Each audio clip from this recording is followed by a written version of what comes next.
Hi, thanks for joining me. I want to talk about successful grieving. It's kind of a funny way of talking about grieving, like that there's a way you can fail and there's a way you can be successful. But the truth of the matter is there is. You can fail in your grieving if you accept it as being like a disease, and that you are going to be depressed, and that you're going to never have another life, and that you'll never be anything on your own. That's wrong. Terribly wrong.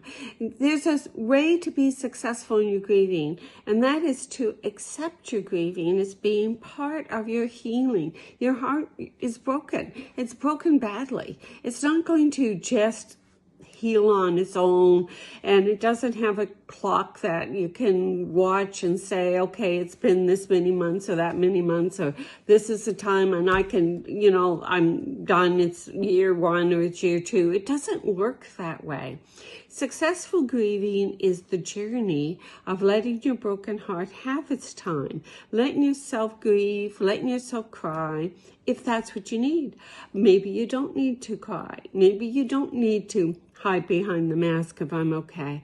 Maybe you've had a long period of time where you've been a caregiver and you've already passed that stage of grief, and you're now ready to find new friends and to travel and to do things.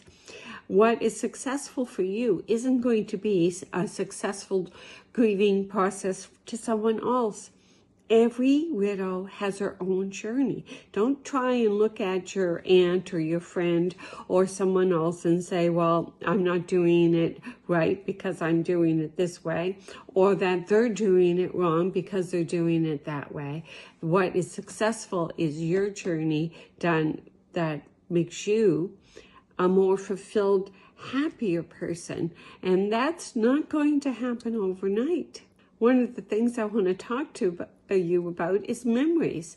We think that to be successful in our grieving, we have to stop talking about them and move on as if they had not existed, and not share our stories. And the opposite is true. We should not be hiding things underneath a rock and being nervous about talking about something if we're in the same area that we were in 2 years ago with our hubby. We can say, or should be able to say, oh, I was here with so-and-so 2 years ago and we had a lovely vacation. If you hold back on that, that's just going to make your grief harder. Instead, honor and share those memories. What's important to understand is your personality, your life, what you've already gone through, they are going to affect your success in handling the grief that you are facing. It's all on you. You have to be the one that says you want to do this or you want to do that, or you're not going to do this or that.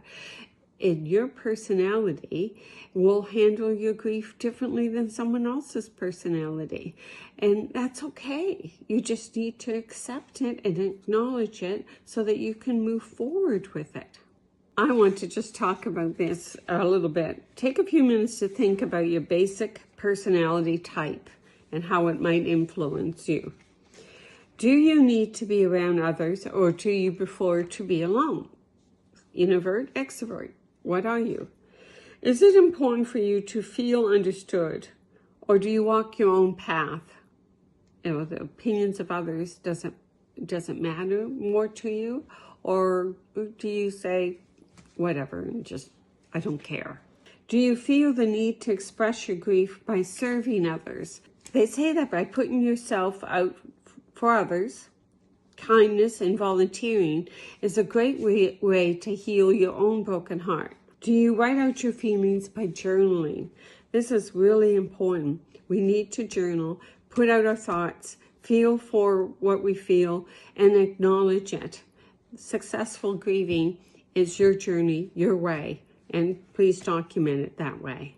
Grieving is not a medical condition. It's part of the journey. Although if you do need some medication to calm you down. You need some medication to help you sleep. You need to see a counselor. That's all good if that's part of your successful grieving. But there comes a time when your broken heart will start to heal, and I want you to have confidence that that time will come. You are uniquely you. Only you are going to have this journey. And even if you were to marry again a second time, your grieving journey will be different then, because you're different and the gentleman is different.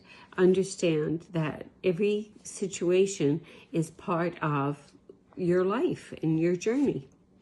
I hope this has helped you. Please come again another time and see me. Bye-bye.